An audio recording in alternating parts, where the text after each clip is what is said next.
durante os últimos domingos, nós temos ministrado e fomos ministrados sobre o legado, sobre várias perspectivas. Quando a gente olha para a palavra de Deus, olha para a Bíblia são histórias de legados. E para ela chegar até nós, seja no meio digital, no aplicativo ou a Bíblia física, foram gerações contando para outras gerações anotando, escrevendo, e isso foi se passando de geração a geração. E são fatos, são realidades que aconteciam de forma que está registrado nas Escrituras. Eram histórias, eram situações que eram tão fortes, tão fora do normal, algumas situações, que aquilo precisava ser registrado para que aquilo fosse lembrado, para que as próximas gerações e outras gerações, as próximas gerações pudessem contar. Existia alguns líderes, alguns personagens bíblicos, que eles, após um feito grandioso, após um sinal, eles construíam memoriais, eles colocavam pedras, eles estabeleciam altares, lugares, para que todas as pessoas que passassem por aquele lugar e vissem aquela obra, fosse um memorial, e aquilo trouxesse à sua memória o que aconteceu naquele lugar, para que a história não se perdesse. E isso tem a ver com um legado, aquilo que ia se passando, aquilo que ia acontecendo. E quando eu estava refletindo sobre isso, para ministrar sobre isso, eu queria falar, pensando assim sobre vários personagens, sobre várias passagens.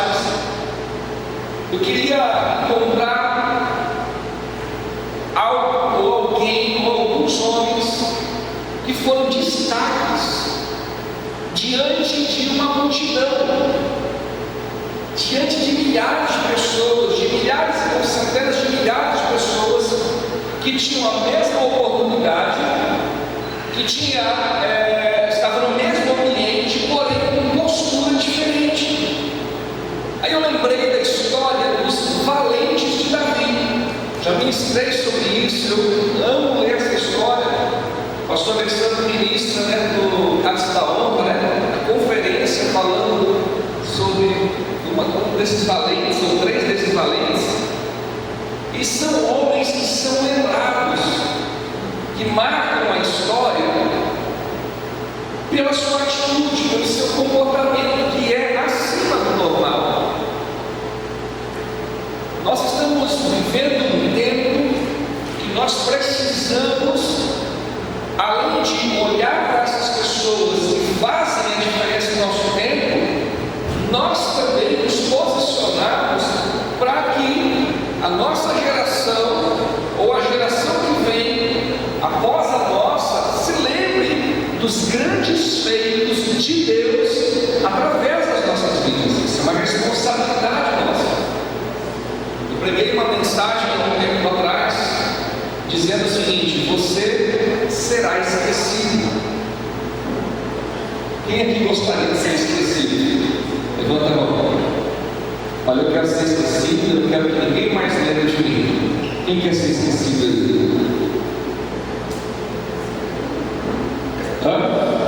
Ninguém quer? Ou quer? Quer ser esquecido? E eu já fiz um teste e ninguém passou o teste. Ninguém aqui, até hoje, ou ontem eu falei sobre isso, conseguiu lembrar o nome dos 8 bisavós que tiveram. Ninguém falaria para churrasco, eu ia levar uma churrascaria lá no Capão do Pedro, Pavana, não, se quiser, sua Ruth. Mas ninguém lembra dos 8 bisavós que tiveram. Ninguém. Você lembra? dos pais, dos 4 avós, eles nem lembram dos 4 avós que tiveram, nem lembram dos 8 avós. Ninguém até hoje eu consigo lembrar, nem eu. O que isso significa? Que os seus filhos, os seus netos, provavelmente vão lembrar de você, mas os seus bisnetos nem saberão o seu nome. Amor,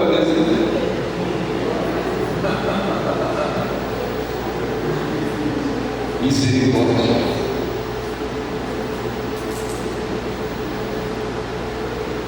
Por que homens como Davi, como Moisés, como Abraão, como Adão, como Eva, como Neemias, como José, são lembrados até hoje, até o dia de hoje?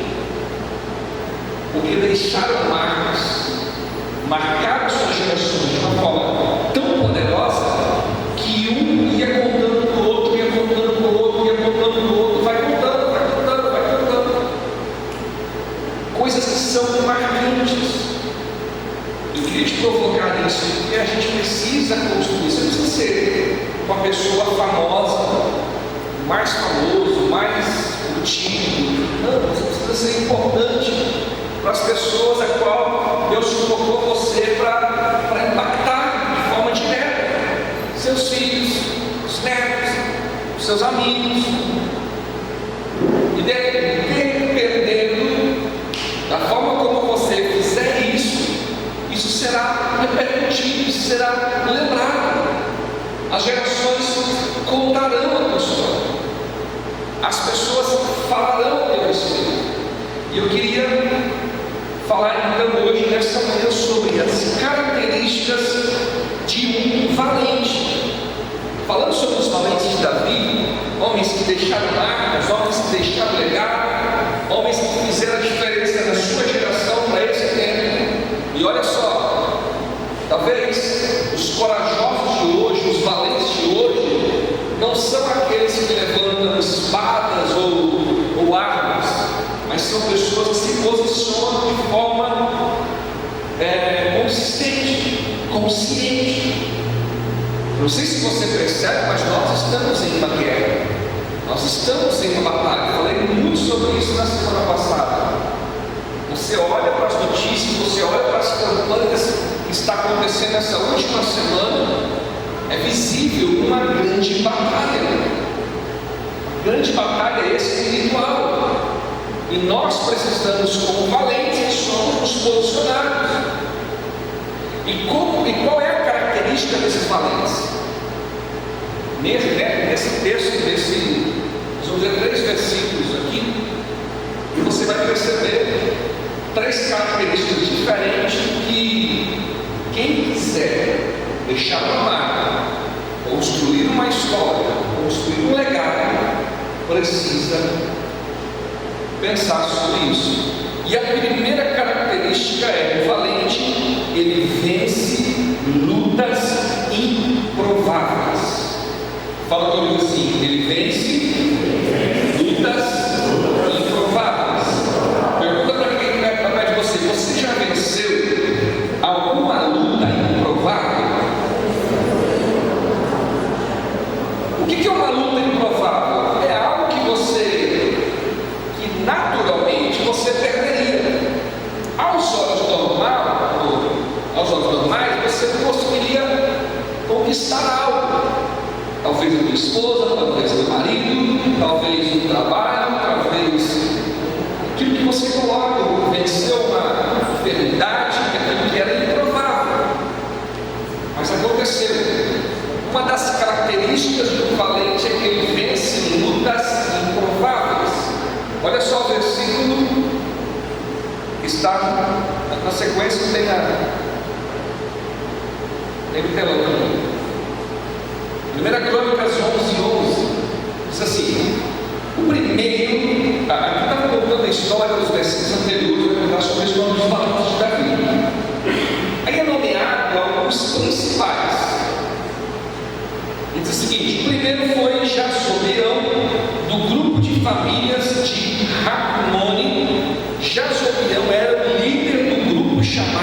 os três. Tinha três que eram os caras, e esse era o líder dos caras. Com a sua lança, ele lutou contra 300 homens e os matou numa só batalha. Ele tem 300 homens à sua frente, vindo para guerrear com ele, e ele sozinho, com uma lança, fere e mata 300 homens. Ele era um diferencial, ele tinha um diferencial, ele tinha uma disposição. Agora, quando você olha para o contexto, você vai ver que existiam vários homens, vários guerreiros, vários valentes, só que sempre vai ter uma segregação, uma separação de grupos. Aqueles que são os melhores, aqueles que se destacam, aqueles que fazem a diferença, aqueles que não pensam apenas em si mesmo, porque se ele pensasse apenas em si, ele teria fugido, ele teria corrido. São 300, não tem como vencer. Seria desproporcional ele lutando com 2 ou com 3, já não seria fácil para ele. Mas ele dispõe de uma lança, dispõe de uma coragem. Ele sabia quem estava com ele, sabia quem estava defendendo, qual era a causa que ele estava defendendo, e ele vai para cima, ele vai atacar. Em uma luta só, em uma batalha só, ele vence 300 adversários. Então a característica de alguém que marca, que deixa uma marca, é que ele vai para cima. Ele não vai procurar aquilo que é mais fácil. Ele não vai lutar, entrar na batalha que ele sabe que ele já ganhou. Não, ele vai para cima. Eu não sei o que vai acontecer, mas eu vou lutar. Eu não sei qual é o resultado final, mas eu vou para cima. Vou fazer a minha parte. Vou fazer a diferença no meu campo. Existia uma história entre generais em Israel, do exército de Israel, porque eles sempre viam a disposição desses soldados diferente de outros lugares. Eu já servi no exército, mas apesar de ter feito tipo de guerra de apenas 2 horas de funções por dia, a gente recebe instrução militar, mas eu sei que não é tão intensa quanto quem vai para o quartel, para quem segue carreira, para quem é um soldado numa frente de batalha. Mas nas instruções que a gente recebe, o propósito principal nosso é defender a nossa pátria, é defender o país. E à medida que você vai avançando no conhecimento, eles vão fazendo provocações para que você tenha um amor pelo seu país de forma tão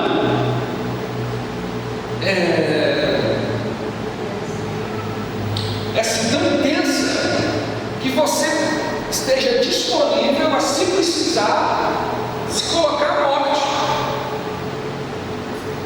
Na nossa canção nacional a gente fala sobre isso, né? E a gente se coloca à disposição.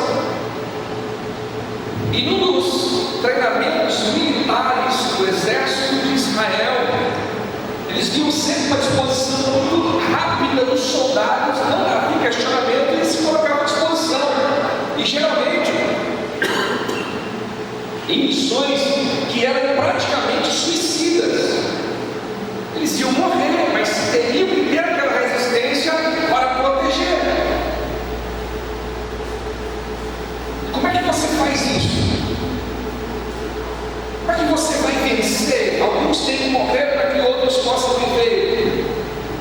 Porque era muito claro aquilo que o comandante passava de ordem ou de instrução para os seus soldados. Ele falou o seguinte: olha, ou nós vamos para a missão, ou os nossos inimigos vão invadir as nossas casas, raptar as nossas esposas e as nossas filhas, e vão estuprar elas, e vão matar elas, vão fazer elas escravas. Aquilo gerava uma indignação do soldado. Opa, a minha casa não tem. minha mulher ninguém vai tocar, na minha filha ninguém vai tocar nela. Então essa indignação dava um senso de propósito, aqui não. Nós vamos enfrentar, então vamos. Nós vamos vencer essas lutas que estão travando, nós vamos nos posicionar. Nós não seremos covardes. Nós não deixaremos. Quando a gente entra no âmbito de eleição, que a gente está aqui à frente, tem muita gente que não se posicionará, seja o que Deus quiser. Deus está no controle, né, pastor? Eu vou votar em branco. Deixa eu vou anular. Não vou nem votar. São quase 30 milhões de pessoas que deixaram os outros decidirem. É isso que você está fazendo. Quando a pessoa deixa os outros serão esquecidas. São pessoas que não se revestem dessa autoridade, não se importam. Eu vou incomodar, pode ser que o meu voto seja o único da minha família a me posicionar dessa forma, mas eu vou fazer.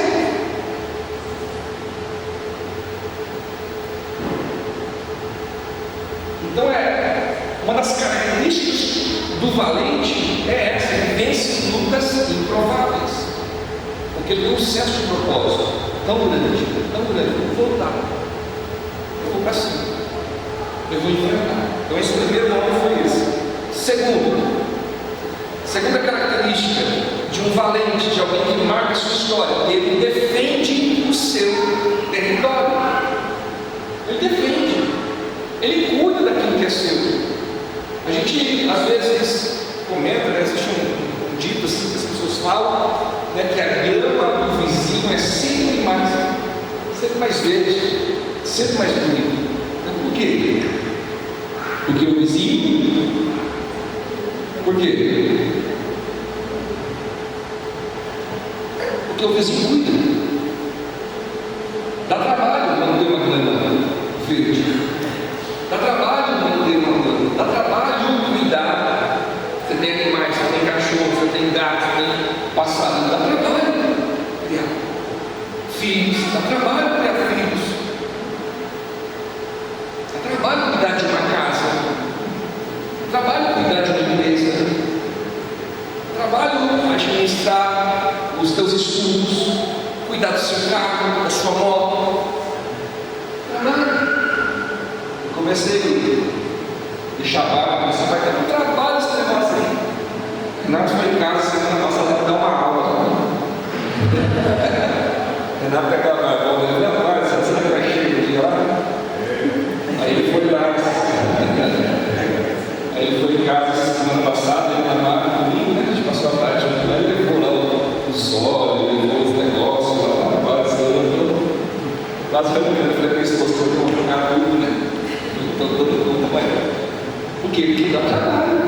Não é só deixar o negócio. Eu achava que era só deixar o negócio crescer, não é? Você gasta, você tem tudo que você vai fazer. Esperar o Natal, querido.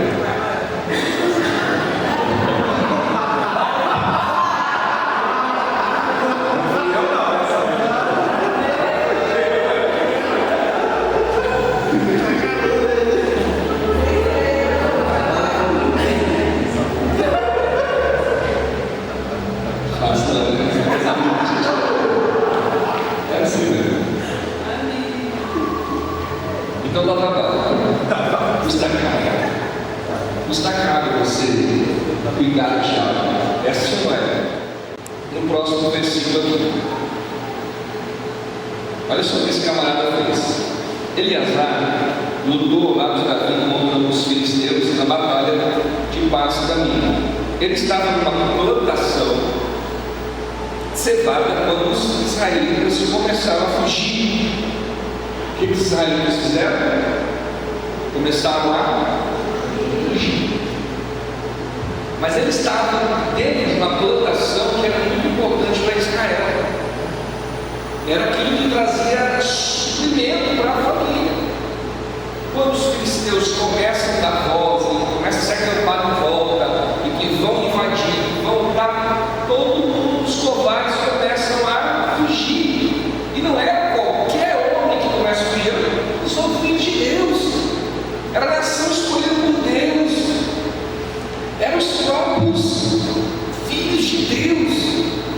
estão fugindo, estão frouxos e vão lá e quer saber desse negócio, então começa a correr. Eleazar, ele estava no meio dessa plantação e ele pega ali alguns homens e decidiram ficar naquele território, naquela plantação, e lutaram contra os filisteus, e o Senhor lhe deu uma grande vitória. Ele falou o seguinte: não, aqui nessa plantação eles não vão tocar, eles não vão, eles decidiram defender aquilo que era seu. Então é você se colocar algo e você: não, esse é meu filho, essa é minha filha, essa é minha esposa, esse é meu marido, essa é minha casa, esse é meu carro, esse é... não vão tocar. Essa é minha igreja, esse é meu grupo, defendendo o que era seu. A maioria fugiu, os grandes covardes fugiram, aqueles que se diziam filhos de Deus. Mas sempre tem alguém que deixa sua história, que deixa sua marca, que constrói algo, e aquilo fica. Nós vamos defender, e o Senhor deu um grande livramento para ele naquele dia. Você sempre vai ter o direito de escolha em relação àquilo que Deus confiou nas suas mãos. O que você vai fazer com aquilo que Deus entregou, a oportunidade que Deus colocou nas suas mãos? A sua família, os seus amigos, seus filhos. A gente cria um filho do mundo, né, pastor? Quem falou? Que conversa é essa?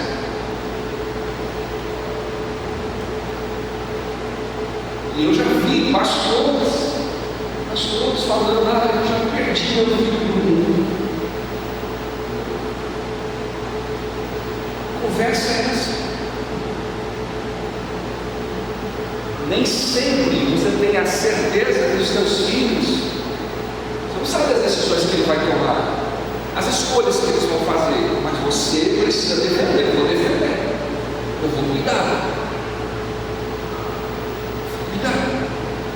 Quem é que está falando?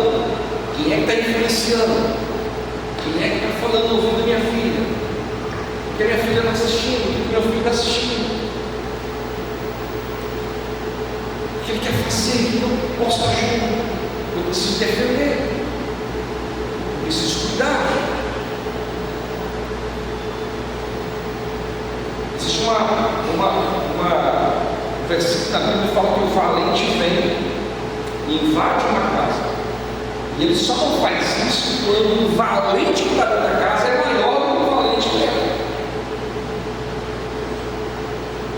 Eu preciso cuidar, preciso defender. Uma das características é pessoas que defendem uma causa de família, de vida, de liberdade, e não vão invadir, não vão tomar o negócio. É fácil, né, para um ladrão vir e pegar aquilo que a pessoa durou quantos anos para construir, quantos anos para conquistar. Vem um cara e rouba e leva do jeito mais fácil. Eu lembro, e é triste quando você chega no lugar, chega na sua casa e você vê a sua casa foi invadida. Não sei se alguém já teve uma experiência de ter a casa pintada. Eu já tive. Saiu tudo, quando a gente chegou, roubaram um notebook nosso, não lembro se tinha mais alguma coisa. Tá? O celular e notebook. Uma outra vez invadiram e roubaram a bicicleta. Da bicicleta só foi engraçado porque a gente não deu falta da bicicleta.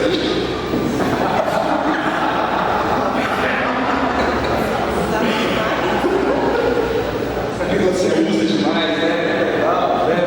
Rapaz, a gente tinha passado vários dias, sei lá, semanas, a gente foi dar conta da bicicleta da Isa. Não, a sua, né? Cada um dos outros, né? Uma série, E o que aconteceu? A gente tinha câmera, a gente filmou, né? A gente achou lá o vídeo do brilhante lá, né? Pegando uma escada, pegando ela e tal, tirando. O cara que cuidava da segurança postou no Facebook, apareceu lá no escritório, a mãe, o menino, minha irmã, desesperada. Eu nem sabia que esse vídeo estava no Facebook, o cara postou sem a gente falar, o cara das câmeras lá, e apareceu lá. Mas beleza, a gente não pagou a bicicleta, estava resolvendo o problema lá. O que a gente fez? Eu preciso defender melhor a minha casa. Daí a gente vai, você começa a defender o que é seu. Mas a maioria dos casos acontece justamente isso. Na casa que a gente morava no Barão de Burro não tinha cerca elétrica, depois roubou e a gente põe cerca elétrica. Tem coisas que são bens materiais e é fácil de ser resolvido. Carro, roubaram meu carro, não tinha seguro, agora você não, todo carro que você coloca você tem seguro. Geralmente depois que você perde, você vai dar valor, você vai tomar os cuidados.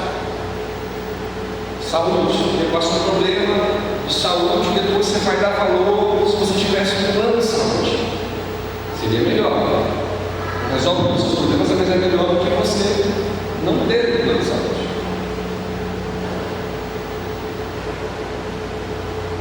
Isso é cuidar.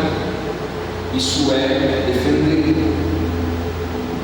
Agora, nem tudo depois que acontece você consegue defender.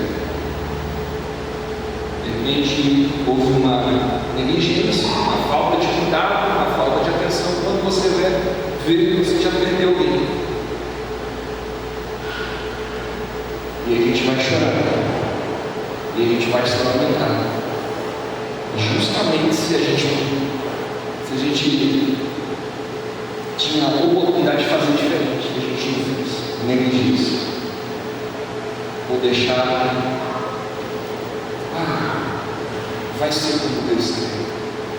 Treina para ser o melhor pai, treina para ser o melhor marido, treina para ser a melhor esposa, defender o que é seu, defender a sua casa, defender a sua família.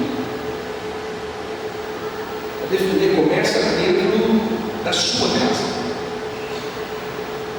Eu vou dar minha vida para a igreja, pelo meu trabalho, no momento da vida pela tua esposa, pelo teu marido, pela sua casa, pelos seus filhos, defende o que é seu, querido. O que é seu? Existe uma instrução bíblica que diz assim, que aquele que não cuida dos seus, principalmente dos da sua casa, negou a fé e é pior do que o infiel. Então, o primeiro lugar onde eu preciso cuidar é da minha casa. Primeiro lugar. Agora, responde para mim, é fácil fazer isso? É um trabalho. Cuidar da esposa, cuidar da marido, cuidar dos filhos. Mas é o primeiro lugar. É o teu ponto seguro, é o teu castelo. Defender o que é seu. Defender a tua propriedade, defender o que você conquistou. Porque não vem qualquer um só para de construir, firmar bases, defender o que é seu. Próxima atitude. Como a gente falou sobre vencer lutas improváveis, defender o seu território e honrar a sua liderança. Olha só, os três lá, a gente estava falando, então os três. O que aconteceu aqui? No contexto, Davi estava, que era o rei, estava num lugar seguro. E ele lembra das águas de uma fonte que tinha, aonde estava o exército dos filisteus, tinha tomado todo aquele lugar. E ele suspira: se eu pudesse tomar aquelas águas. Então os três passaram pelo meio do acampamento dos filisteus, tiraram a água do poço e levaram para Davi, mas ele não quis beber daquela água, em vez disso derramou como oferta a Deus. Sempre vai ter pessoas que se destaca nos demais. É mais ou menos assim, no lugar, no ambiente de trabalho, no ambiente corporativo, cada um tem uma função específica. Cada um tem uma recompensa pelo trabalho específico que recebeu, um salário. Mas tem pessoas que vão honrar, que vão fazer diferente, que vão fazer a mais. Tem o que é o básico, tem o que é pago, tem gente que sempre vai entregar mais, isso é honra. Sempre vai fazer mais. Honra. A pessoa pensou, a pessoa suspirou, Davi suspirou beber as águas. Os três falaram assim: vamos lá honrar o nosso inimigo. Mas vamos lá. Davi não quis beber, quis correr o risco de morte. Davi não quis oferecer o água como oferta ao Senhor. Mas eram pessoas que estavam dispostas a dar a sua vida para honrar uma voz, um comando, uma liderança, uma autoridade de Deus sobre a vida deles. Talvez essa autoridade seja lá na sua mãe, você precisa voltar a honrar. Talvez é um chefe, talvez é um encarregado, talvez é um gerente, talvez é um patrão. Mas alguém que exerce influência sobre a sua vida. Honrar. Vencer lutas improváveis, defender o seu território. E a carta desses valentes eram pessoas que estamos aqui para honrar. Estamos aqui para fazer aquilo que nós precisamos fazer. Honrar, mesmo que você, talvez você não concorde, mas você está debaixo da autoridade, eu vou me submeter, eu vou honrar. Isso é um princípio de autoridade de Deus sobre as nossas vidas. Deus constitui toda a autoridade, vem de Deus. Eu preciso respeitar, e além de respeitar é um nível, e honrar é um nível acima do respeito. Além de eu respeitar, além de eu reconhecer, eu começo a investir, eu começo a fazer algo mais. Começo a honrar, entrar numa outra dimensão. Uma outra dimensão. Pense um pouquinho sobre as autoridades que exercem poder sobre a sua vida. Talvez você não teve um pai, mas ainda sua mãe, como avós, pessoas que exerceram autoridades. Há um nível de honra que você desenvolve em relação a essas pessoas. Seu pai, sua mãe, um tio, um avô, alguém que foi importante para você na sua vida. Os seus professores, os seus mentores, os seus educadores, pessoas que estão acima, que exercem a rotina. Eu falo isso para mim é algo natural, para mim é algo normal. Mas tem pessoas que não conseguem entrar isso na cabeça. Não, eu só faço o que me manda. Tem gente que é assim. Sabe o que Jesus falou a respeito dessas pessoas? Que elas são o quê?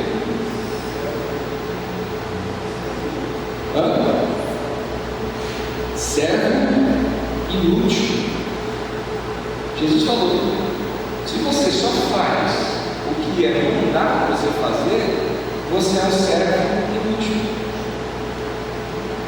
E tem gente que só faz o que manda. Não tem. Você trabalha com pessoas, se você não mandar, ela não faz. Sempre está empurrando ela. Faz isso, faz aquilo. Está aprendendo aquilo. Jesus falou que essa tipo de pessoa é um servo inútil. Faz diferença nenhuma. Agora tem gente que não, que vai fazer mais, que vai entregar mais. Se eu for entregar X, você entrega X mais o seu Deus, você vai entregando mais, você vai mudando. Isso no seu atendimento, isso no seu serviço, na prestação daquilo que você faz, daquilo que alguém pede para você fazer. Disposto a honrar. Muitas vezes disposto a sacrificar, muitas vezes disposto a colocar a sua imagem sem honra. Aqueles 3 jovens correram o risco de morrer naquele lugar, mas nós decidimos honrar. Eu encerro com uma ilustração de um líder, de um batalhão, que ele precisava enviar um mensageiro, um soldado, para o campo de batalha, para uma missão. Ele precisava enviar, e na instrução daquele batalhão, ele deixou muito claro que seria uma missão dificilmente iria voltar vivo o soldado. Ele tinha o direito, como comandante daquele batalhão, escolher qual era o soldado para ir naquela missão suicida. Mas ele não quis fazer assim. Ele falou o seguinte: eu vou colocar, faça uma fila ali, faça uma fila diante de mim, todos os soldados enfileirados, eu vou virar de costa, eu vou dar um comando, e você que é voluntário para essa missão, você dá um passo à frente. Todo mundo entendeu? Sim, Senhor. Ele vira de costas, dá o comando, e ele vira de volta para ver quem tinha dado um passo à frente. Estavam todos enfileirados, um lado do outro junto. O general, o comandante, ficou chateado. Como é que pode? Como é que pode? Eu tenho essa missão. A gente passeia você. Ninguém se moveu a dar um passo à frente para ir nessa missão. Aí um dos soldados pede a palavra e fala assim: Senhor, todos nós temos um passo à frente, por isso nós estamos enfileirados. Todos nós estamos dispostos a enfrentar pelo Senhor.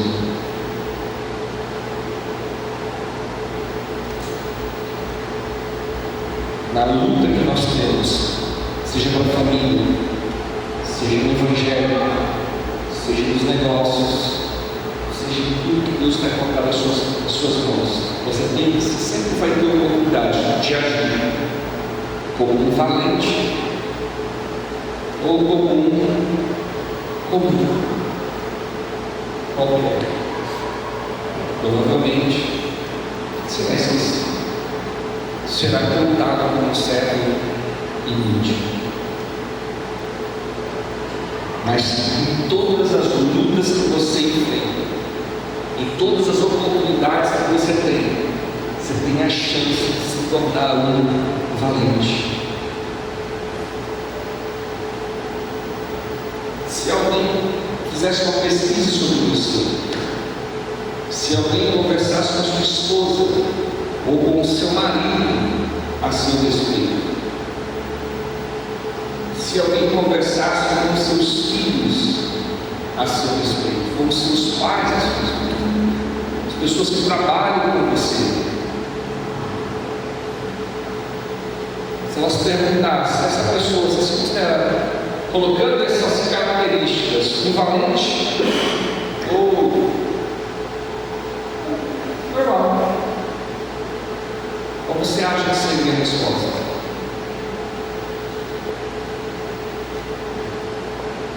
Naquilo que você é proposto para fazer sempre, todos os dias, naquilo que você se propõe para fazer, o seu trabalho, a sua missão, o seu ministério, naquilo que você foi chamado para fazer, naquilo que você foi comissionado por Deus para fazer, você é encontrado por Deus como um valente ou como mais um. Pastores tem só no Brasil nós somos dezenas de milhares, 40 mil pastores, 50 mil pastores. Mais um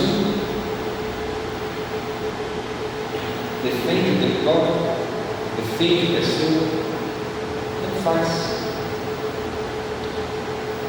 Essa palavra ela vem para a minha reflexão. Preciso pensar sobre isso. Como é que a gente cuida das nossas crianças? Como é que a gente cuida dos nossos jovens, adolescentes, das famílias? A gente precisa pensar sobre isso. Uma igreja, um líder, liderança, um pai de família, um líder de empresa, líder onde você faz. você exerce. Vence lutas improváveis, defende o seu território e honra a sua liderança. 3 características de um verdadeiro valente: que deixa uma história, que deixa uma marca.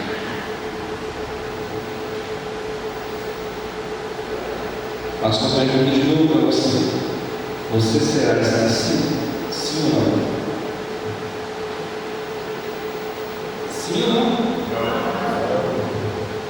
Você pergunta de novo.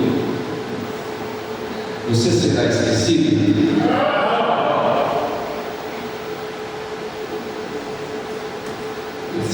Não convenceu, não. Você não convenceu. Você precisa de atitude em relação àquelas pessoas que você faz a diferença. Vamos lá, Senhor, em nome de Jesus. Eu vou orar para você nessa manhã.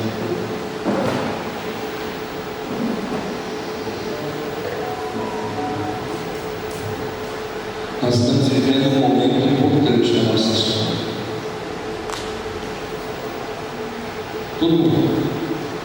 Todo dia nós sofremos ataques. Todos os dias. Nossa casa, no trabalho, na escola, na igreja, na cidade, todo tempo a gente está sofrendo ataques. Tem gente que está deixando a vida levar. Deixa o bebê falhar.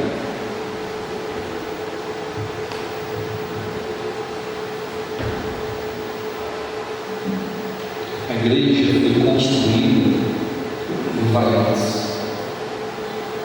Se você está aqui hoje, nessa manhã, e você tem uma porta para adorar, porta para você trazer para a tua família, teus filhos, você tem um lugar para ouvir a palavra de Deus.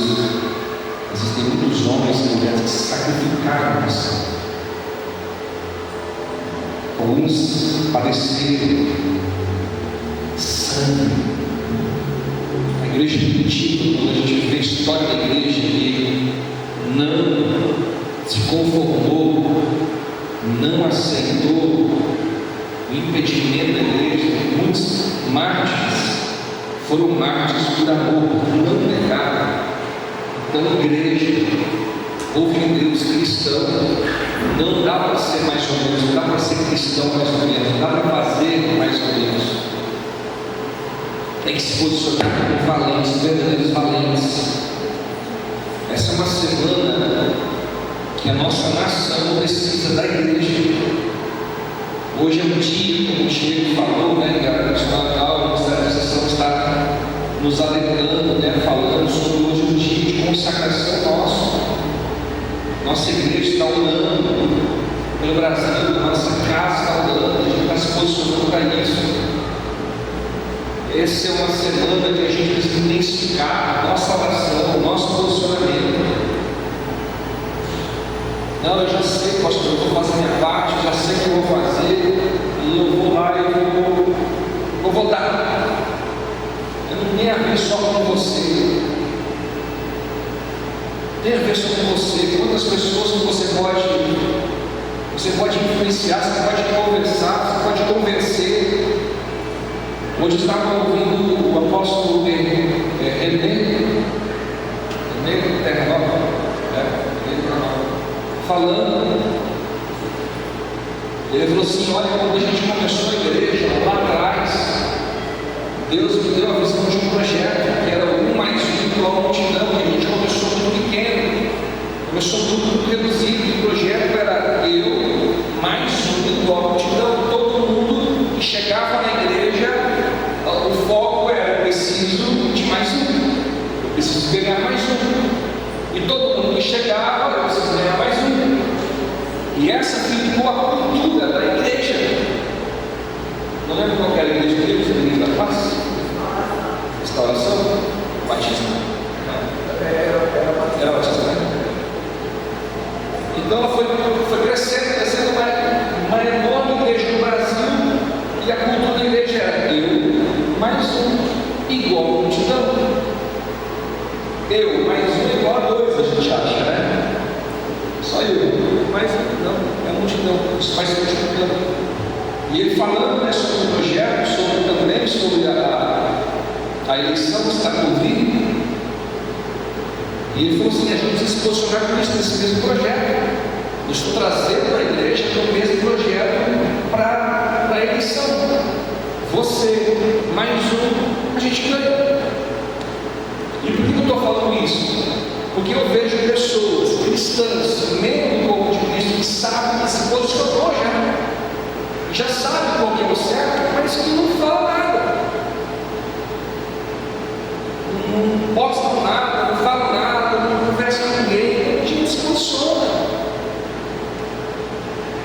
Se a gente não escolher, a gente não se posicionar, outros vão fazer.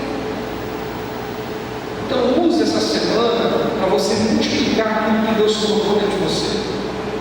Seja um valente nessa eleição, seja um valente para a sua família, para os seus filhos, não só na eleição, mas no que você for fazer, no ministério, no teu chamado, no ganhar almas. É muito bom a gente estar na igreja, não é? Gostoso vir para a igreja, mas podia ter mais gente hoje.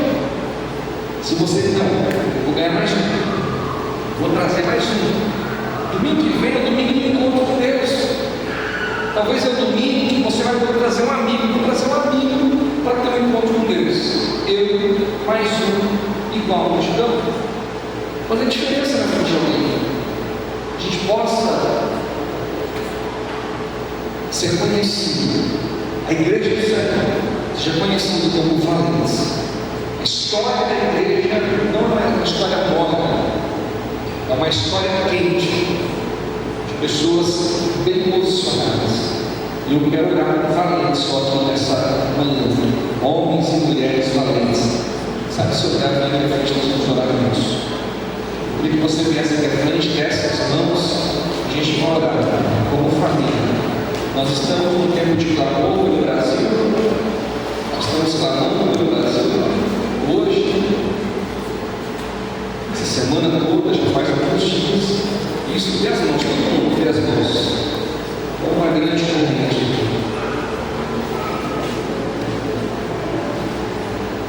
Eu queria que você fizesse uma oração, essa foi a oração, para que Deus venha despertar teu irmão. Você vai orar por eles, não vai orar por você agora. Você vai orar por duas pessoas, por duas, e vai ter alguém com você, tá? Se você não sabe uma pergunta aí, pergunta o nome se você não sabe. Você vai orar especificamente por esse valente. Por esse valente aí.